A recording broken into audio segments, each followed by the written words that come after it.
Hello, I'm Charlie DeSando from CookingSecretsForMen.com, and in our continuing series of Cooking with Community Leaders, I am pleased to be joined by my friend Ricardo Diaz.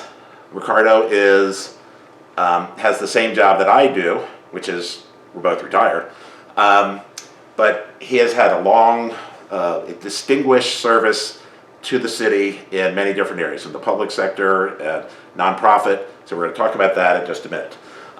The idea for this segment of Cooking with Community Leaders stems from a HBO Max series, Selena Plus Chef, which I think I'm the only person that's ever seen it. Selena Gomez cooks with world-famous chefs like Marcus Samuelsson, Jose Andres, Rachel Ray, people like that. And then towards the end, they talk about the foundations and the charities and the nonprofits that they work with. And then there's a back and forth. So my idea was a little bit different. We would interview our community leaders, and then we'll cook something. So I don't know what we're cooking. I mean, I kind of do, but I don't yet. I'll wait until Ricardo will tell us in just a minute. So, Ricardo, you've got a long career, as we discussed, in public service and the nonprofits. You were very involved in, I think, the 80s, I'm going to say, in the economic development for the city, and also with the housing. So why don't you tell us a little bit about that work, because I think that's very interesting on how our city has grown over time, and then we'll talk about UCC. My passion has always been to work with the Hispanic community. When I went to school in Waukesha at Carroll University, I worked with some of the children in that community. That led me to change my major in college. I wanted to be a physical education teacher and go back to Puerto Rico, which is where I had my family had settled. I got involved with one student in the public schools of Waukesha, and that really led me to sort of say, wow, that's a different kind of an upbringing that I had, and it really caught my interest in such a way that I changed my major and I went into social welfare. Started to volunteer with La Casa de Esperanza out in Waukesha, which is a nonprofit, a large nonprofit in serving the Waukesha community. From there, right out of college, I became the executive director of that organization at my senior year of college. And that led to a career really in public service, and got to know the United Community Center. I was its director back in the early 80s. 84 to 88. During that time, I met the state senator from that area, John Norquist, who subsequently became the mayor of the city. And unbeknownst to me, as I was in my third year at the United Community Center as a 30-some-year-old, he said, if I get elected, would you like to come and work for me? I said yes, and he said, how about heading up the Department of City Development, which was probably the largest and probably somewhat more controversial because it was felt by the neighborhoods that the neighborhoods have been abandoned and that only the development that took place downtown.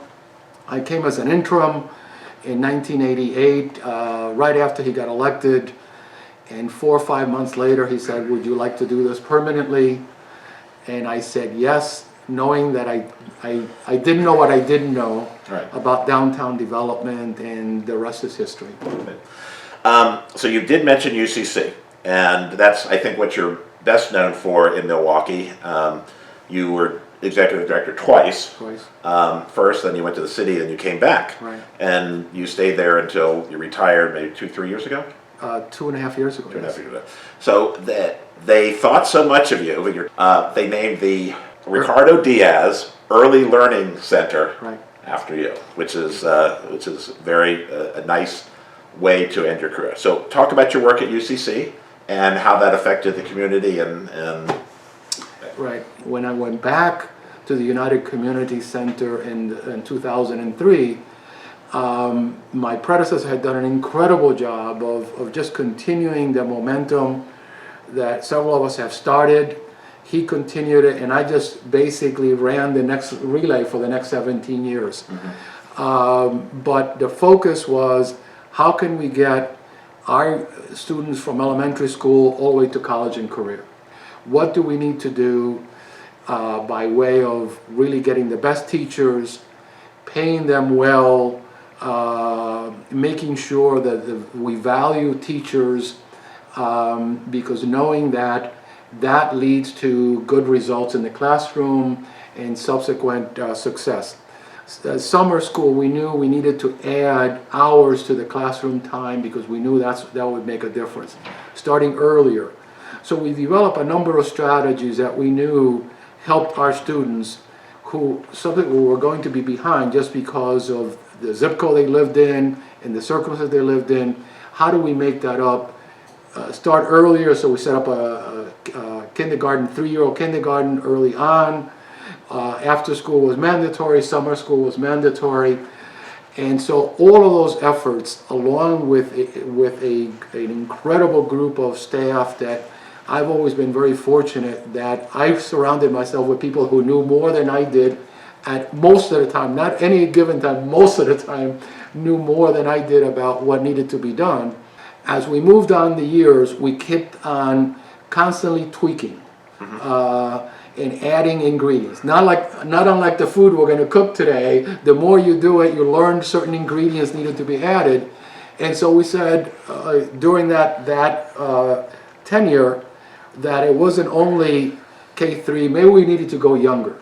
So one of our aspirations as a board, as a group of individuals in the Latino community that really were working with us, how can we even add a earlier kindergarten, more than 3 years old?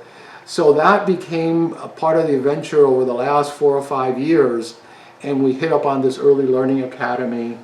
We were fortunate enough to win a very large contract for Head Start, which really set us apart in terms of now we had the revenues to go along with the desire to do something. When we combined the two, we bought an old facility in the next zip code west of the United Community Center, which was, as a result, that was done by the Milwaukee Foundation. We took their study that was done about 5 years earlier and said that zip code, the 1-5, has more children under the age of 5 than any zip code in the state of Wisconsin. Oh. And we said that's where we needed to be. We ended up that we bought this building that was an early childhood center. After we were there for probably a week, we said we got to tear down this building at some point because remodeling, there's no way we could remodel this building. We're going to build a state-of-the-art early learning facility that will be the envy of the community. We're going to do it in the most needy neighborhood for the Latino community. And that's what we were able to do over a 5 years period. We raised $12 million. We were able to buy several residents around the center so we could expand it. So the footprint, we thought we would set it, and we were ambitious of 300 students from 0 to 4 years of age. I'm happy to report that today there are 329 students in that school today, so we exceeded all of our expectations. But early childhood became our focus, that became our North Star in what we were trying to do, and they're able to continue, and I think that is a story that will be told for years to come. Education is certainly one of the more important things that we can give our children, and the more that they move through the process of school and the farther they go, I think everyone wins. Absolutely. So that's Absolutely. great. So you're a longtime Milwaukeean. You've been here, I don't say how many years, more than a lot. More than a lot. So tell us about your family. So my wife and I, we've been married 40 years. We have a daughter and two who also, we're fortunate enough, lives in the Milwaukee area. They have 2 children, ages 3+ and 1+. So it's So your grandpa. Grandpa, which is quite frankly the best job that I've ever had. Again, going back to the theme of watching them grow and the curiosity, the learning opportunities. We know that has led directly to the, and I was constantly comparing notes to what was going on in their house with our grandchildren and what was going on at the United Casino with the Early Learning Academy. So that connectivity, and there was always a saying, as I was always working, is that make sure that the facilities and the place that you work in, you're always wanting to put your own relatives in. And if it's not good enough for your own relatives, it shouldn't be good enough for anybody else. Good. All right, so I know you are of Cuban descent, and I know we're cooking something Cuban today because we just went grocery shopping. Right. And I know what we bought. So.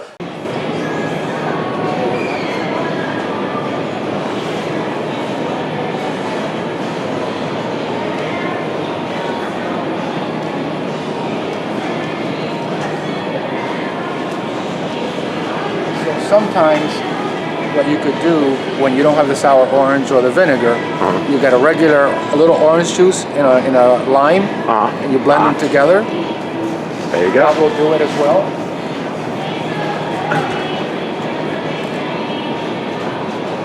Onion. Probably about the potatoes.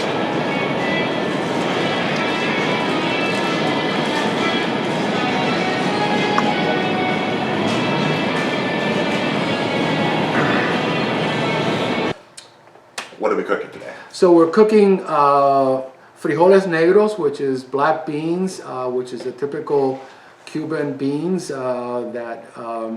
and different families have their own little recipes, and so that's what we're cooking. So and we're doing two types of plantains. We're doing the tostones, which is your green bananas, and we're doing the maduros, which is your ripe bananas along with it.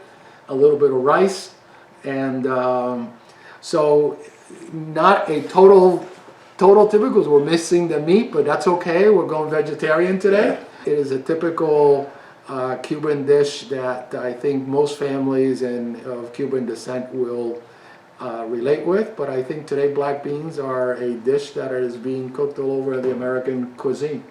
Absolutely. Well, great. I'm looking forward to helping. I'm going to be the sous chef here. And Ricardo, as most people who come here to cook, they're dressed nicely. So I'm going to give you one of our aprons. Great. You can cover up your nice clothes as we fry. So Great. This is a running joke with me. I bring someone in, they come in, they take time out of their day, they cook a nice meal, and I give them an apron. So, so we're going to go ahead over to the cooking area, give us a minute to set up, and we'll show you what Ricardo's going to make. So I had cut up the plantains, which is where the tostones, the green bananas, put them in a little water and salt after I cut them. Probably the hardest thing is peeling them. That's probably the hardest job. And now we're going to start the frying of the bananas, and this should make splash. So, Ricardo, one thing you mentioned to me was that the greener the bananas, the better for the tostones. The tostones, the greener the better. When I'm doing that, I'm going to start the sauteing for the black beans. And so what we put together with Charlie's help was really the garlic, the cilantro, the onions. We basically very thinly sliced, and we're now going to saute them ready for the beans and the peppers. Talk about the peppers a little bit. Yeah, very small sweet peppers, which really give it a particular taste. They're not hot, and Cuban food is more similar in terms of seasoning to Italian, as opposed to, so it's not hot. It is seasoned. So now I'm going to lower that even more. Right, you put a couple bay leaves in. I just threw a couple of bay leaves in. There is a particular seasoning that we use, adobo, which also has some of the same ingredients in there. It's adobo. Adobo. And the beans are in. I'm going to throw a little water in here. A little water in the can. Yep, just a little bit. Maybe a touch of salt. And cover the black beans, and how long will they take? 5 to 6 minutes, Because nothing. we're using canned beans, so Yeah, they'll yeah. cook warm quickly. Yes. And so we're more getting the aromatics to infuse with the beans. Right, But this is Cooking Secrets for Men, so we buy canned beans. right. So you want these get nice and brown, correct? The ripe ones will get nice and brown. These are not sweet. They should come out kind of a yellowish, and you fry them twice. You give them a thing as chunks, and then once you've had them in 4 or 5 minutes, you take them out, you smash them down to look like almost like a rounded coins. So the beans are going, the The tostones rice is are- going, so we're gonna take them out. And while I do these, I'm gonna put the ripe bananas in.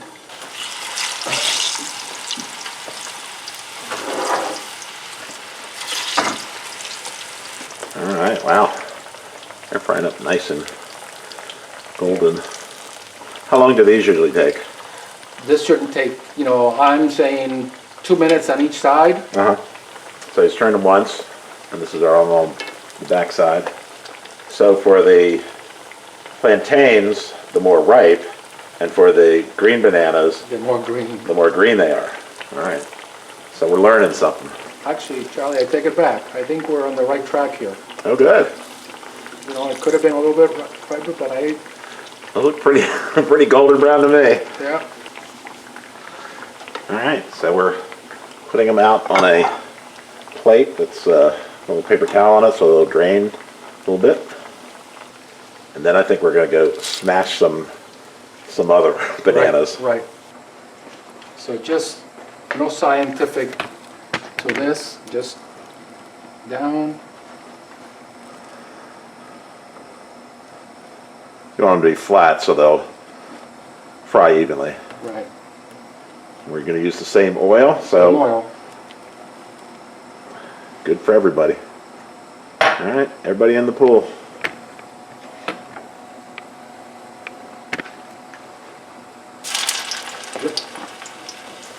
And you can see there's a little moisture on them, so.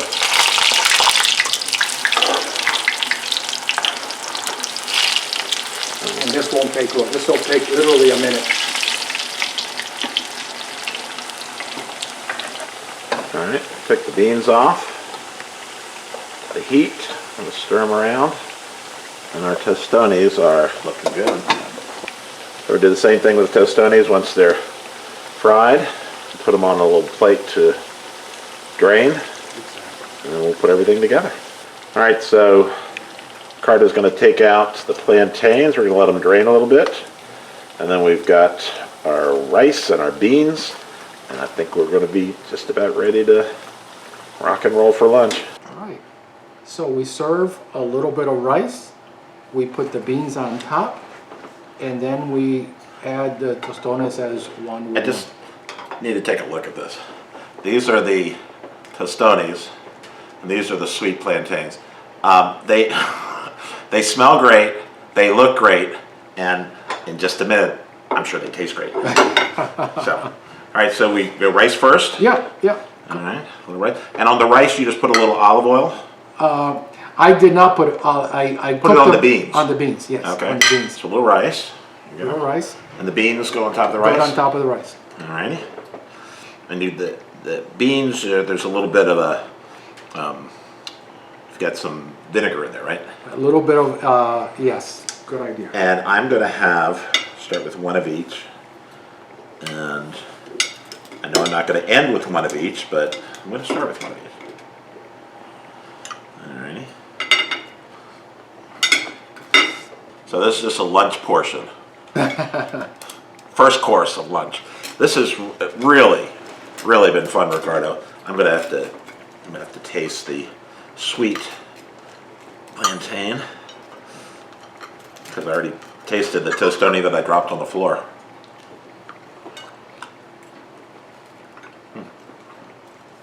Fabulous. Little rice and beans. Oh, All right. the beans have just an excellent flavor to them because it has the aromatics, the onions, the garlic, the cilantro, and the pepper, but that vinegar just Gives brings, it- oh, gives gives it a it, little- oh, yeah. it's great. Gives it a little bit of. So Ricardo, thank you so much for showing up today. I appreciate it very much. It's a lot of fun. I enjoy these conversations, trying to spotlight on people who've tried to make our city a better place, all your many years of service to the city, and we get to eat pretty good. Thank you. It's been fun. It's been fun going shopping all the way to Absolutely. the meal. Thank you Yeah. very much. It's my first grocery shopping with a community leader, other than my wife. So I certainly enjoyed getting there. We'll have a little show of what we were buying there in the grocery store. So thank you all very much for watching. Appreciate everyone's support and time. Please like and subscribe to our channel if possible. We will have more interviews and cooking with the community leaders. Coming up after the first of the year, I don't mean to spoil this, but the mayor of Milwaukee will be our guest at the beginning of the year, and then we have a whole lineup of people ready to come in and talk about their community service and cook a great meal. Great. So, Ricardo, thank you again, and to everybody out there, thanks for watching. Thank you. And then towards the end, they talk about the. So this is where we would edit.